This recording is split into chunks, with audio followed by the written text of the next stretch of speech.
Good morning, seventh graders. Welcome back. This is your last day of the week, which seems wild to me because it flew. So I hope you guys have a wonderful break. We'll see you back here. You guys are off Monday and Tuesday next week, so we'll see you back here on Wednesday.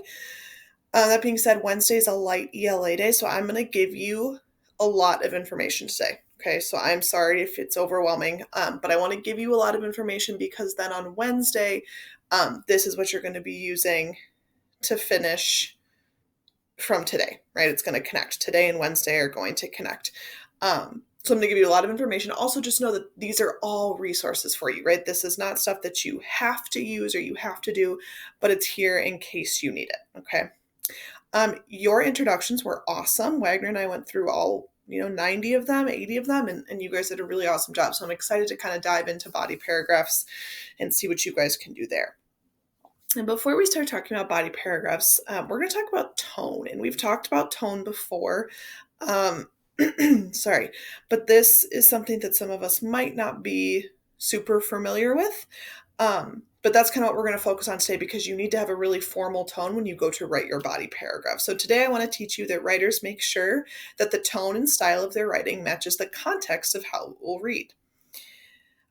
Writers adjust their writing so it meets the expectations of tone, right? So we want to have a formal tone. And what I mean by that is when you send me an email, right, versus sending your friend an email, your tone is typically different. Your friend, you might use abbreviations. You might say something like LOL or not use punctuation or, it's informal, right? But when you send me an email, you want to use punctuation, you want to use correct capitalization, you want to use words that are written completely out. And that's a more formal tone, right? Because you have to know your audience. So today we're going to talk about formal tone because when you are writing this research paper, it is a formal tone, right? You're writing to an audience that you want to take you seriously. So when you create a formal tone, a couple of things that you can do. You can write in full sentences, not fragments, right? That's something we should always be doing. Write out all your words rather than writing contractions. So saying could not instead of couldn't. Writing out full words instead of abbreviations, using television instead of TV.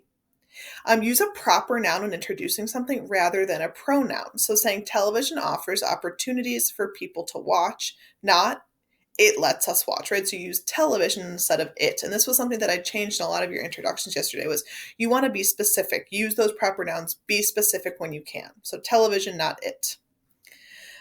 Base their writing on more than just their own opinion. Most evidence shows instead of I think that, right? We want to use evidence. You want to use some of your opinion to kind of drive your ideas home, but you want it to mostly be evidence. Based on their, I read that one. Stay serious, only make jokes if they are necessary, and limit the use of exclamation points. This is an important one. Throwing in an exclamation point here or there is totally fine. But for the most part, you want to take this seriously, right? You want people to take you seriously. So using periods, commas, correct punctuation. Use academic language to name and describe, and then use formal transitions and introduce specific examples or reasons. So I want us to take a look, at a example, okay? So examples of formal and informal writing. Version 1, TV is good for you. I'm just going to read you bits and pieces, not the whole thing. I say TV is really good for you because you can watch shows that'll help you learn more. Do you agree? Just listen to me and I'll tell you about the shows where you can learn stuff like science and history and even boring stuff. Like last night I watched the show about what's under the ocean. Crazy. Now let's look at version 2. Television is beneficial. One reason that television is beneficial is because television offers the opportunity for people to watch educational shows. The Discovery Channel and the History Channel are just two of the channels that offer shows that teach about science, history, math, and literacy. For example, on Discovery Channel, there was a documentary called Drain the Ocean, which used digital technology to show viewers what was under the water: mountains, plains, canyons, and strange, fascinating creatures. So which one do you think? Do you think 1 is formal or 2 is formal? Which one's informal, which one's formal?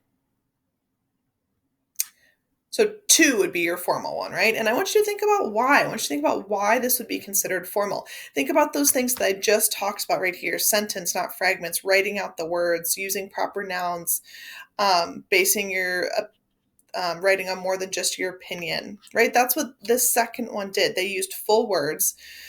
They used evidence, right? The Discovery Channel and the History Channel, they're giving you specific examples that offer information. They give an example. This top one isn't bad. I'm not saying that it's bad. I think it's kind of catchy, actually. I think, the writer does a good job at drawing the reader in.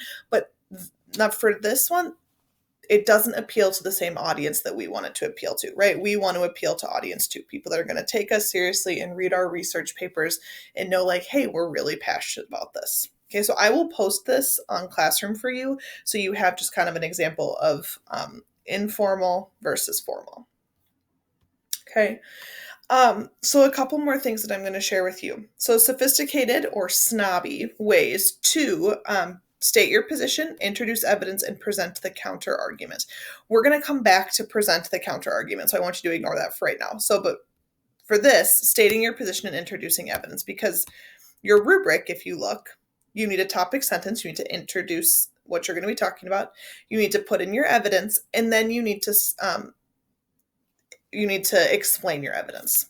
So if we go up here, right, stating your position, that would be this first one, this yellow one, this topic, sentence, or transition. So you can do that by saying some could argue blank, however, it is clear that, well, some argue blank, research proves that, right? So you could present your opinion that way.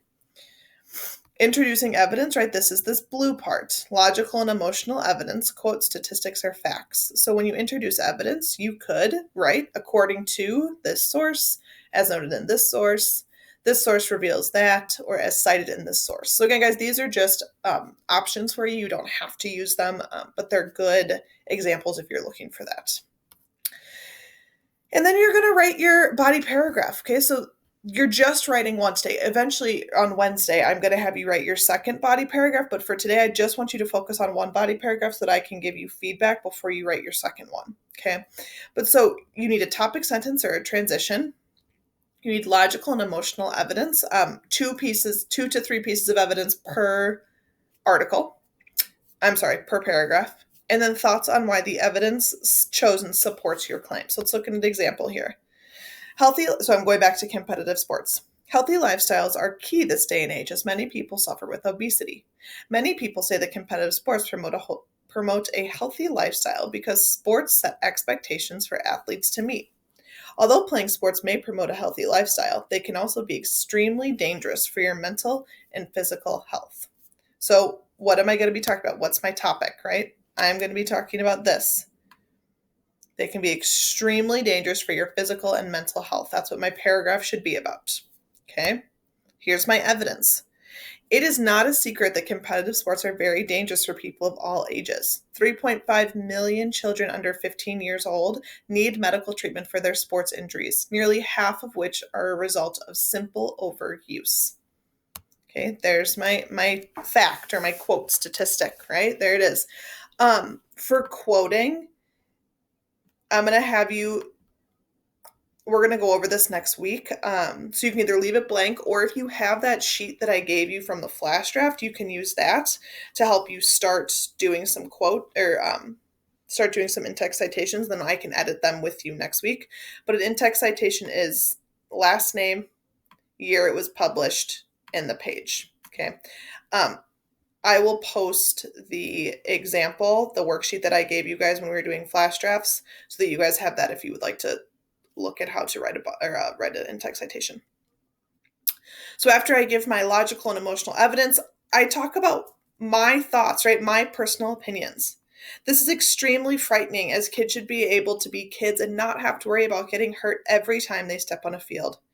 After kids get hurt a first time, they may be afraid to return to their sport, which could actually discourage kids from playing sports. Kids feel pressure to return to their sport, which causes them to overuse their injury, and which then leads to injury and needing medical attention. It is hard to say when kids fully heal if they continue to overuse their injury. It could end up being a lifelong injury. So then I go in, right? I'm talking about how they're dangerous mentally and physically. This is my first piece of evidence. This is my second piece of evidence to support that. I'm not going to read it. You are more than welcome to read it. My purple is my thoughts, and then I end with competitive sports can be damaging mentally and physically, right? I just wrap it up at the end. So this is an example, okay? All of these are tools for you to use. I want to show you just one more quick thing. So again, these are sentence starters, moves you can use to argue. When you want to state your position, it is my position that I am going to argue that. When you want to give reasons, one reason, another reason, in addition. When you want to give evidence, an example that shows this, specifically a line or part that shows this. In particular, this part, for example, the most important example of this is, so again, we're going to come back to counterclaim. That's going to be next week. When you're analyzing your evidence, this shows that, this means that, right? So these are just sentence starters that can help you to get started if you're struggling. So I will post this on Classroom under my teaching as well, so that you have that. So your task today, guys, is to write your body paragraph, your first body paragraph. I'll label that up top. So you're going to have, like I said, 2 body paragraphs with two pieces of two large points, right? A reminder, guys, that whatever you wrote in your introduction as your preview of evidence should be what you're writing about, right? So if I go back to my introduction that I gave you guys,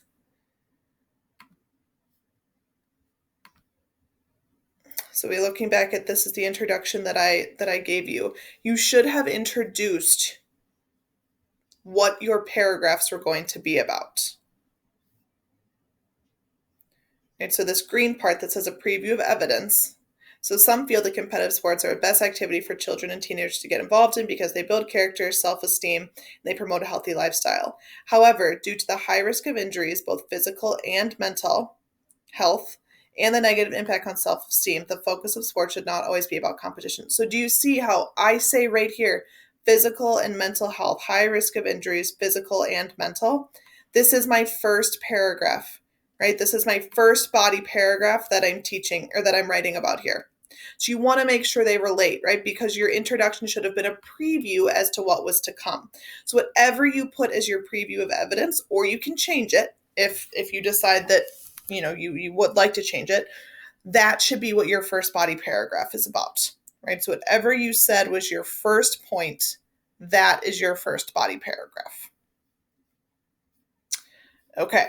I think that is all I have for you. Again, guys, lots of information, and I apologize for that.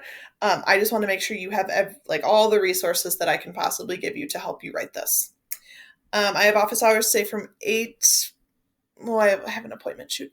So I'll have office hours today from 9 to 10, and then again from 12:30 to 1:30. So please feel free to hop on. I'd be happy to help you, or shoot me an email and I can help you with whatever you're working on. All right, guys, I'll talk to you soon.